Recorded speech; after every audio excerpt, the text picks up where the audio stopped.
Thank you very much, Mr. Chairperson. Ladies and gentlemen, good morning. Thank you very much to the RSPO Secretariat for inviting me, and I hope a little sand to this sea of knowledge that we have here today. This is the presentation overview. I will be speaking about general context and background of what we have in our region in Colombia, the challenges, strategic innovation within our scope, and the transformation of the supply chain. Context background in terms of Dabón. Production base includes 5 farms, 7 cooperatives, and the Tequendama extraction mill, headquarters located in Santa Marta, Colombia. Total owned area is about 6,754 hectares, 4,770 hectares owned by smallholders, about 3,000 hectares on development. All of them are certified RSPO IP under the IP traceability scheme. Gabon is the single major agricultural employer in the region with more than 3,000 direct employees and an influence of over 15,000 people. Thank you. More than 520 families of smallholders are involved since 2001 in this smallholder program that began as a peace program in our country because of the high violence that we had in the rural sector. This brings us to the Dabón sustainability policy and how we have embraced what we do and what are the challenges that we have identified in the transformation of what we've done. We aim to promote environmental protection and human development as a fundamental pillar of our corporate mission and vision, with means to achieve optimum levels of social development, leadership, competitiveness, environmentally sustainable and socially fair productive system. So this is where I want to bring our presentation towards. This is most of our commitments to international certifications in terms of our company. Now, before coming into strategic innovation and transformation of the supply chain, I just wanted to briefly go through what we have identified as challenges that we have within our company and how we are working on them towards certified sustainable palm oil in Colombia particularly.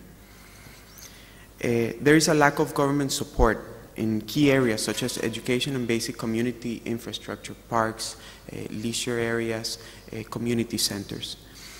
There's a minimum interaction between local governments and organized smallholders, which it's supposed to be stronger than it is, but it really has not been from the government to the smallholders.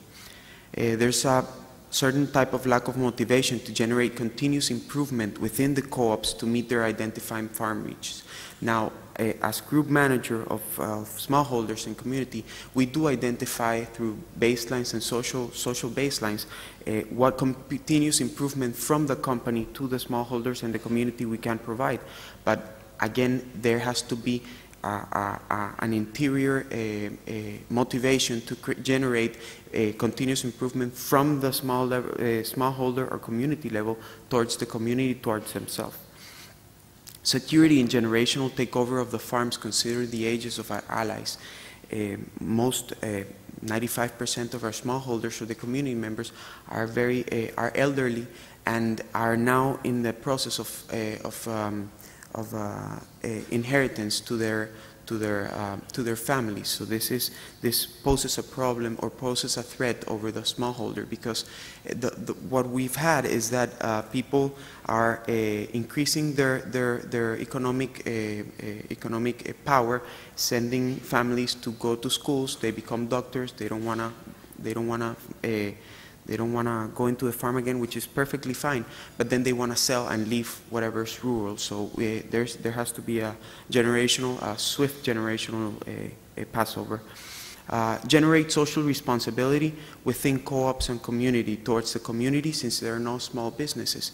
Now, as a company, as a group manager, we also have a CSR strategy, but again, we need small businesses, or what we have aimed to become independent completely, and small businesses to generate their own their social responsibility to the community, and then increase the availability and procurement of CSPO with new smallholders, with allies, or external purchases whatsoever.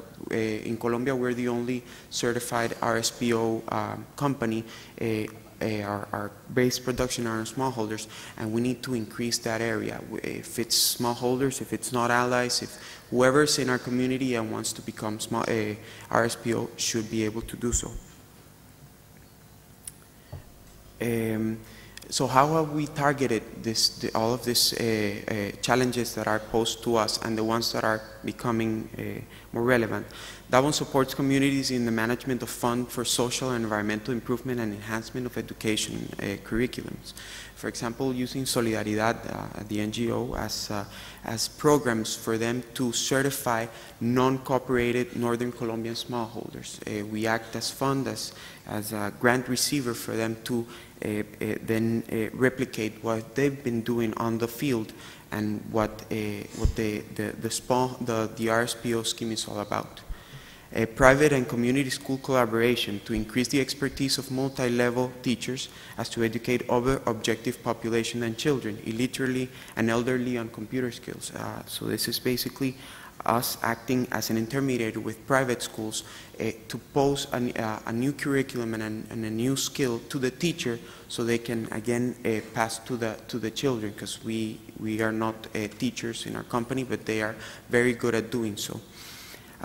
In education in agro-environmental, kids are guided through our HCVs and taught to identify native trees, shrubs, and animals, and this is the way we act as a part of our conservation strategy for the company within the community and smallholders. Inclusion of smallholders operation and logistics into our full LCAs and GHG accounting methodology.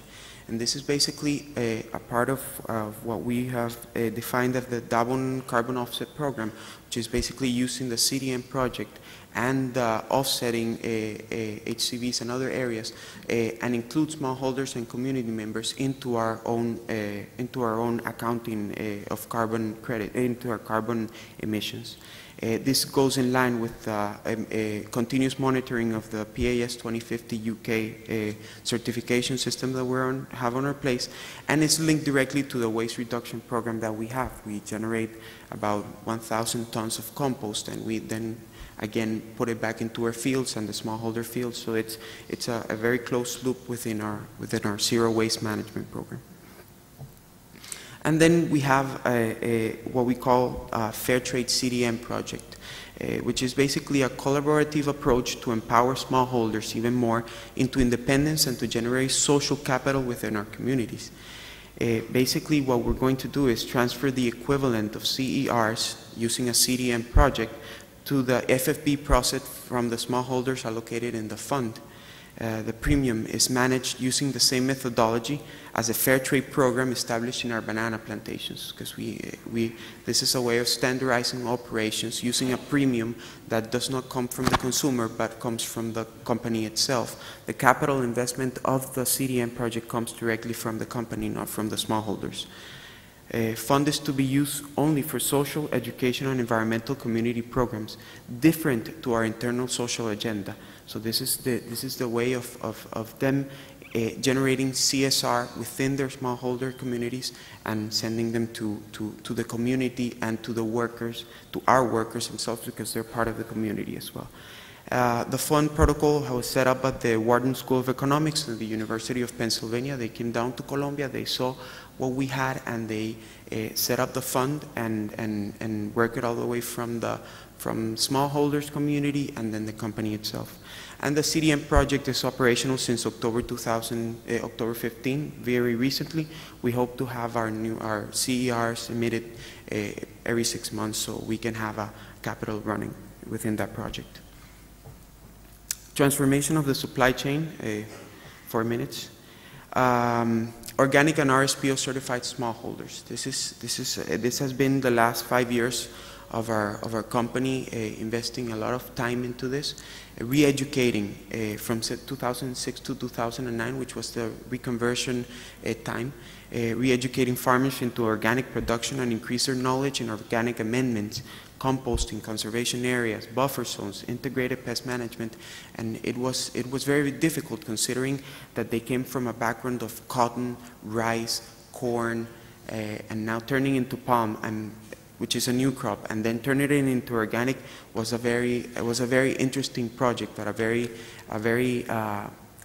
interesting project because it got to know us even more, our community and our smallholders. A lot of misinterpretation of the organic part is in the community. And then from 2009 to 2010, we taught all of the RSPO components, solid waste management, water conservation, soil improving techniques, documentation, legal hiring that we had. It was very mouth to mouth. Documentation that we all think we have had that problem. We're very good at doing, but not very good at documenting, and considering smallholders, they don't document anything. Personal protection equipments for them and for their employees. Grievance procedures, to have them in our grievance procedure within our company, to make them part of what we want to have as a community and corporate grievance procedure, harassment, etc. This was all the procedures that we had to include with them. So we worked for over a year in this process, and I think we at the end was a very inspiring project. At the end, just basic comments. Constant education and monitor is required in this type of projects and in transforming Latin America into a bigger space of CSPO. Once you have people being educated and community being educated and aware of what your company is doing, you have to keep on doing education and a lot of monitoring, a lot of reminding of what is it all about. Involve the family nucleus.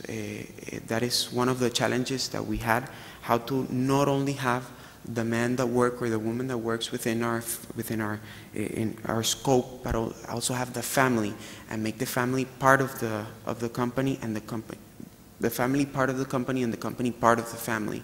It secures it secures the family, diversifies economy of the family nucleus, which is very important considering you only have one person working usually in these areas.